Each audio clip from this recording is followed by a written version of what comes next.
저기 내려가면서도 차가. 후보님 취미가 있어요? 30대 초반까지는 애들이랑 농구를 그냥 잘하는 것도 아니고 취미삼아 했었고 결혼하면서 야구 보는 거를 하다가 애들이 낳고 나서는 그다음 못하는 이제 애 봐야 되니까 야구도 적고 이제 애랑 노는 게 취미가 됐지. 기본적으로 여행을 엄청 좋아해서 와이프랑도 연구실 땡땡이 치고 그래서 차 타고 전국을 막 돌아다니고. 저는 최소 분기 1회 보통은 격월로 바닷가 가가지고 가서 일을 하더라도 인터넷 되는 데서 다 일할 수 있는데 가야 되는데 와 지금 안 가져랬죠. 지금 너무 오래됐습니다. 서부 터미널 자리에 그때 당시 그 웅덩이 같은 게 좀 있었습니다. 그 웅덩이 위에 바위 위에 제가 서 있었는데 누가 밀어서 그런 건지 아니면 제가 발을 헛디뎠는지는 기억이 잘 안 납니다. 그게 제가 뭐 5살, 6살 때 그때니까요. 물에 빠졌어요. 그리고 거기는 사람들이 잘 안 오는데요. 물에 빠져서 허우적거리고 있는데 그때 하얀 정장 투피스를 입은 여성분이 저를 이렇게 구해주셨어요. 그렇게 운 좋게 살아나서 지금 이렇게 지금 국회의원 선거까지 출마하게 됐는데 그분을 찾을 수 있으면 진짜 꼭 찾고 싶습니다. 반에서 우유급식이란 걸 하지 않습니까? 그 우유급식 할 돈을 받아가지고 우유를 안 먹고 오락실을 몇 번 간 적이 있는데 좀 뽀글뽀글하고 막 그리고 저희 부모님이 제가 아주 어렸을 때는 말씀드렸던 것처럼 덕포시장에서 좌판을 하셨고 그 이후에 제가 학교를 다닐 때는 두 분 다 회사를 다니셨습니다.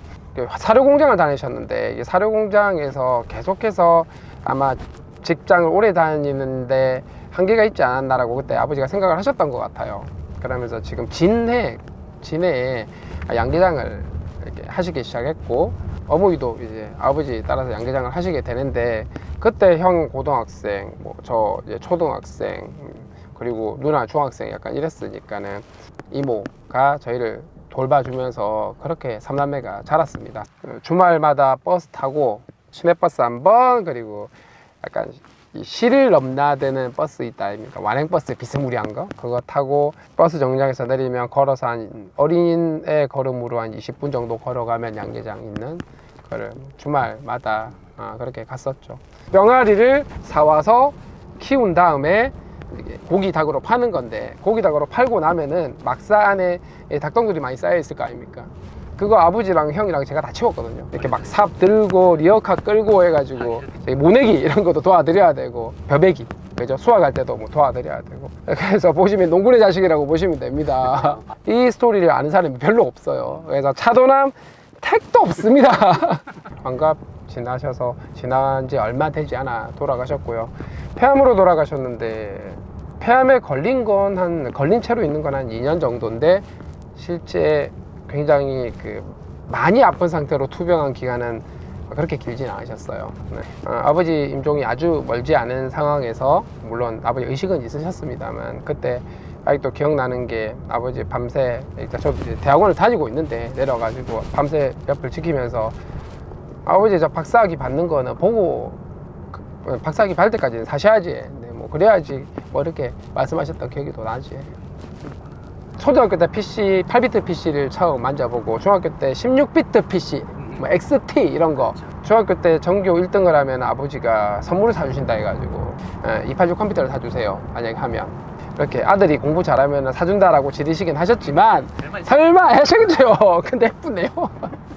컴퓨터 가지고 뭐 프로그램도 짜고 노는 걸 엄청 좋아했습니다. 그러면서 컴퓨터 공학과를 꿈꾸고 계속 이렇게 준비를 했죠. 대학교 3학년 때 삼성그룹 인턴 1기 삼성 SDS라고 하는 회사 자체가 지금도 비슷하긴 하지만 삼성그룹 전반의 여러 사업장들 중에 골라야 되는데 삼성중공업 거제조선소에서 거제조선소 전체의 ERP라고 SAP로 처음부터 다시 다 만드는 거대 프로젝트가 진행되는데 이 경험을 쌓는 게 매우 중요하다 라는 정보를 접하고 저 거제도 뭐 가면 되지 뭐 집에서 별로 멀지도 않은데 해서 내려갔어요. 조선소에 가면은 여러 가지 스케줄링을 관리하는 프로그램이 있는데 가장 최상위 배 건조를 어떻게 할지에 대한 전체 스케줄링을 하는 프로그램 개발 운영 관리를 제가 했고, 그러면서 이제 조선에 관련된 일들을 많이 배우긴 했습니다. 한 1년 반 정도 있다 보니까 이런 생각이 드는 거예요. 일이 재미없는 건 아닌데 요대로 쭉 가면은 그냥 그대로 세상에 큰 기여를 하기는 어려울 수 있겠다. 좀 더 도전적인 걸 해보고 싶었어요. 대학원 지원을 해야 되겠다 생각을 하고, 저희 지도 교수님이 군대 갔다 온 친구들을 좋아합니다. 왜냐하면은 기본적으로 생존 능력이 좋고 어지간하면 일이 되게 하니까요. 제가 박사학위를 받고 네이버 랩스라고 하는 연구소에 가까운, 그리고 그때 당시 기준으로 보면은 삼성전자와 네이버 랩스만 인공지능 기술 연구 개발을 제대로 투자하고 하는 곳이었어요. 근데 삼성 한번 가봤잖아요. 그래서 자연스럽게 네이버를 선택을 하게 됐고, 인공지능이라고 하는 걸 하면 할수록 이건 진짜 중요한 기술인 것 같다. 그냥 단순하게 어떤 논문 쓰고 그냥 서비스 만들고 수준이 아니라 인공지능이라고 하는 거에 대한 역량에 따라서 산업 경제의 역량도 결정될 수 있겠다라는 생각이 점점 많이 드는 거예요. 그거에 가장 방점을 찍은 게 2020년에 GPT-3가 나왔을 때, 그리고 2022년 챗 GPT 나왔을 때 이렇게 보니까 이거는 세상을 바꿀 기술인데, 이 인공지능이라고 하는 기술이 특정 국가나 특정 기업에 종속이 됐을 때 나중에 뭔가 우리가 원하는 대로 활용할 수 없게 됐을 때, 혹은 우리가 쓰고 싶을 때 못 쓰게 됐을 때 큰일 나겠다고 생각을 한 겁니다. 정부도 아니고 네이버라고 하는 기업에서 뭐 소버린 AI 주권 얘기를 하느냐라고 얘기를 하지만, 뭐 챗GPT 비슷한 걸 만들어 본 사람만 바로 느낄 수 있었거든요. 정부 차원에서 제대로 국력 모아서 하지 않으면 되게 위험해질 수 있다라는 말씀을 계속 드렸던 거예요. 그게 2021년 2월 이 정도거든요. 결국 지나와서 지금 시점 보니까는 모든 나라들이 소버린 AI를 외칩니다. AI라고 하는 특성에 대한 이해, 실제로 만들어보고 기술도 만들어보고 서비스도 만들어본 경험이 있다 보니까 그걸 굉장히 자신감 있게 얘기할 수 있었고, 그 덕분에 네이버뿐만 아니라 LG라든가 혹은 요즘은 SK도 열심히 합니다. SKT도, 그리고 여러 스타트업들도 열심히 해서 우리나라가 어쨌든 기술 관점에서는 3위권에서도 앞서가는 3위권이 될 수 있었고, 그 과정에서 정부에서도 뒷받침을 새 정부 들어오면서 엄청 지원을 하기 시작했고, 인공지능 시대에 우리나라가 어느 정도 충분히 경쟁해 볼 수 있는 그런 상황이 됐다, 이렇게 생각하는 거죠. 사실 정부로 가겠다는 생각이 1도 없었고, 부르겠습니까? 그냥 저는 제 일 하고 있었는데 갑자기 연락이 왔습니다. 저는 원래부터 자유영혼이라 네이버의 임원은 근태가 없어요. 제가 해야 될 일 다 하고 성과 내면은 출근을 하든 말든 사실은 크게 상관이 없어요. 월급도 얼마나 많이 주겠습니까? 알아보니까 가지고 있는 주식 다 팔아야 돼요. 그런데 제 머릿속에 들어온 거는 제 아들이 컸을 때 우리나라의 위치, 경쟁력, 지금 우리가 AI 국가 전략을 잘 만들지 않고 준비를 잘 하지 않으면 답이 안 나오는 거예요. 그런 것 때문에 감사하게 또 영광스럽게 초대 AI 수석, 아이고 힘들었죠. 밖에서 청와대에서 국가 전략을 만드는 게 훨씬 더 중요한 게 맞는 것 같다라고 하면서 오히려 흔쾌히 보내준다고 하고, 와이프도 국가를 위해서 한다는 건데 청와대에서 국가 AI 전략을 쫙 수립을 하고 실행은 과기정통부가 합니다. 그리고 그 중간에 여러 가지 부처 조율이라든가 전체 컨트롤 타워는 AI 전략위원회가 합니다. 그래서 저는 실행을 하지 않아요. 막 전략을 짜가지고 실행을 하려다 보니까 두 가지가 걸림돌인데, 첫 번째 법. 이 국회에 전문가분들이 없지는 않은데 많지 않습니다. 그래서 입법의 속도를 올려야 되는데 그게 잘 안 돼서, 두 번째는 전략을 아무리 잘 세워도 실행이 되지 않으면, 그리고 실제로 실현이 되지 않으면 아무짝에 쓸모가 없는 거 아닙니까? 서울과 지방정부 간의 간격이 엄청 큰 거예요. 그리고 산업에 AI를 적용하는 데 있어서 대기업은 좀 나은데 중견 중소기업들 간의 괴리도 엄청 커요. 중견 중소기업들 혹은 소상공인들은 인공지능을 정말 쓰고 싶어하고 쓰려고 하는 의지도 있지만 뭘 해야 되는지를 모르고 준비 자체가 안 돼 있는 경우가 너무 많고, 이런 것들은 청와대에서 할 수 있는 일이 아니거든요. 디테일하게 챙겨야 되는, 지방에서 직접 챙겨야 되는 겁니다.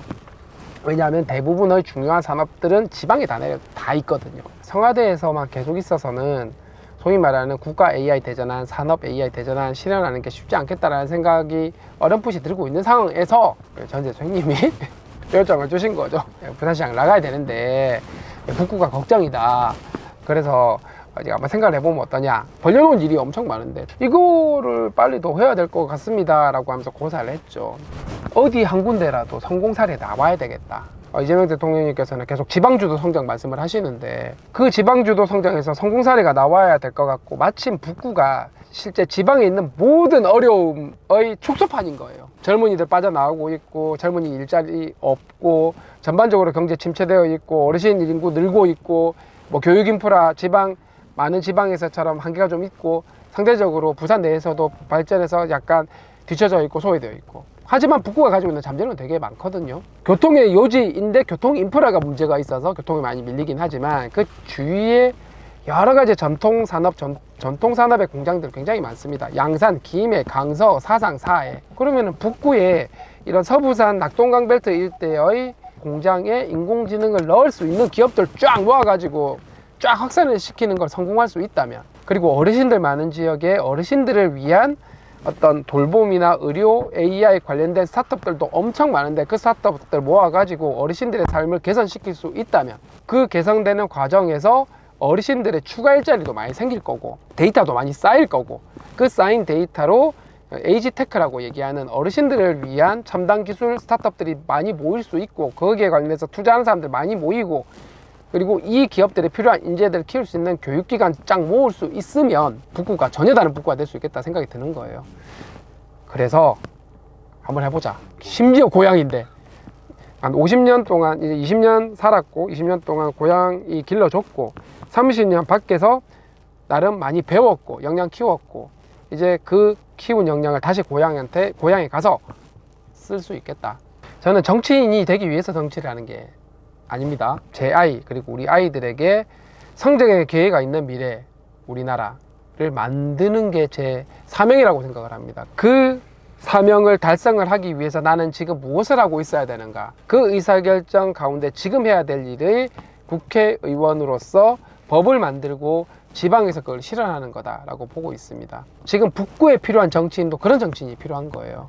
선거운동을 하면서 많은 지역 주민분들을 만나는데 딱 두 가지 크게 말씀을 하십니다. 1. 먹고 살기 힘들다. 좀 발전 좀 시켜달라. 왜 우리만 소외됐냐. 두 번째, 싸움 좀 그만해라. 왜 이렇게 싸움만 하고 있냐.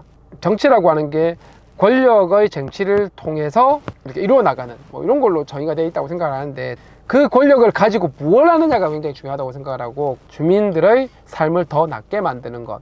이제는 정치도 AI 시대에 맞게끔 건설적이고 그리고 창조적이고 국민 여러분들의, 주민 여러분들의 삶을 개선하고 더 행복하게 만들어 드리는 데 집중을 해야 되지 않나.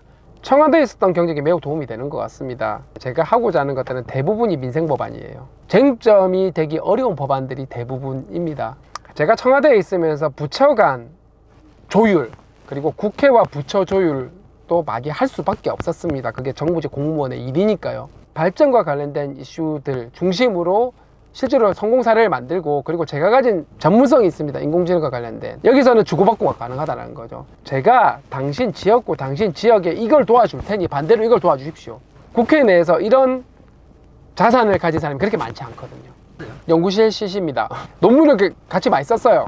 같이 연구도 많이 하고 논문도 많이 쓰다 보니까 정이 당연히 들겠죠. 밤새도 같이 많이 하고 밤새 끝나면 술도 먹고 그러면서 친해지게 됐다. 이렇게 된 거죠. 당연히 제가 먼저 했죠. 원래 일을 같이 많이 하면 이뻐지게 됩니다. 박사 아닙니까, 와이프도. 결혼하고 그 다음에 저희 아이 낳고, 그리고 제가 회사 생활 굉장히 많이 바쁘고 본인 희생을 많이 했어요. 뛰어난 재능을 가지고 있는데, 그래서 미안하죠. 혼났죠. 장난하냐고.